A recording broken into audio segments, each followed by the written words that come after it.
Procrastination, the science of activation energy.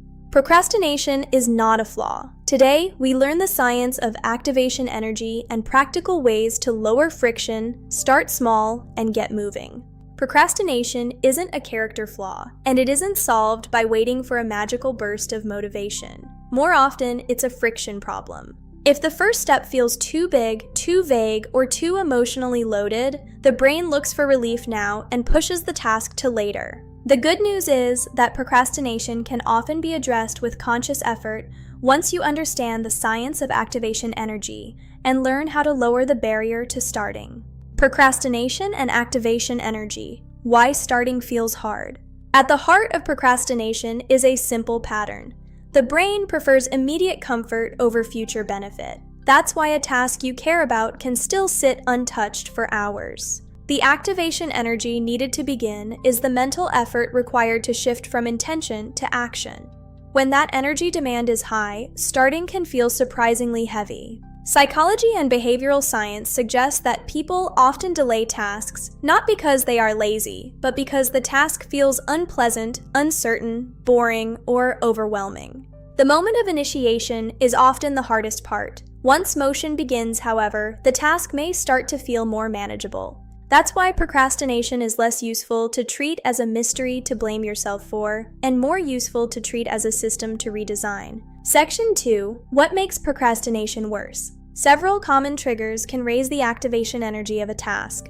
First, unclear next steps. If you don't know exactly where to begin, your mind stalls. Second, perfectionism. When the first attempt has to be good, beginning can feel risky. Third, low emotional reward. Boring tasks are easy to avoid. And fourth, self-doubt. If you question your ability, starting can feel threatening. Finally, too much mental load. When a task requires planning, decisions, and execution all at once, the friction increases. How do you lower activation energy to beat procrastination? One of the most practical ways to work on procrastination is not to demand more discipline all at once. It's to make the first action smaller, clearer, and easier. Strategy 1. Shrink the first step. Don't ask yourself to finish the task. Ask yourself to begin it. Open the document, put on the shoes, write one sentence. Strategy 2. Remove decision fatigue. If a task requires too many choices before you start, simplify the setup. Lay out your workout clothes or create a checklist. Strategy 3. Make the environment do the work. Habits become easier when your surroundings support them. Put the book on your pillow if you want to read at night. Strategy 4. Use time limits instead of mood checks. Readiness often follows action. Try saying, "I'll do this for 10 minutes." A short commitment is less intimidating. Strategy 5. Focus on progress, not perfection. Replace, "I need to do this perfectly" with, "I need to do this once." A short workout still counts. One call moves the needle.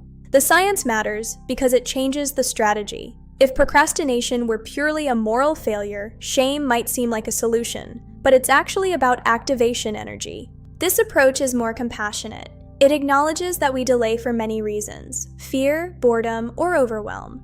Identifying the driver lets you intervene with something practical. How can you stop without relying on motivation?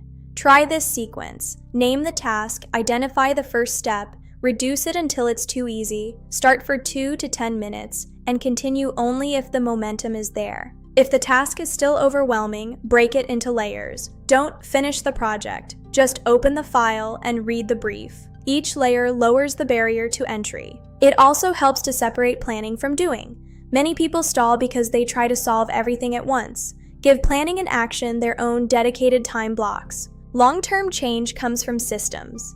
Look for patterns. Do you avoid vague tasks? Do you stall when rewards are delayed? Once you know the pattern, you can design around it. Schedule difficult work for high-energy times. Pair a dreaded task with a small reward. Create a start ritual. These strategies don't remove effort. They make it usable. Procrastination is not fixed. With an understanding of activation energy, you can make starting easier and stalling less attractive. Start small and build from there. Try one tiny action right now and see where it takes you. Thanks for watching.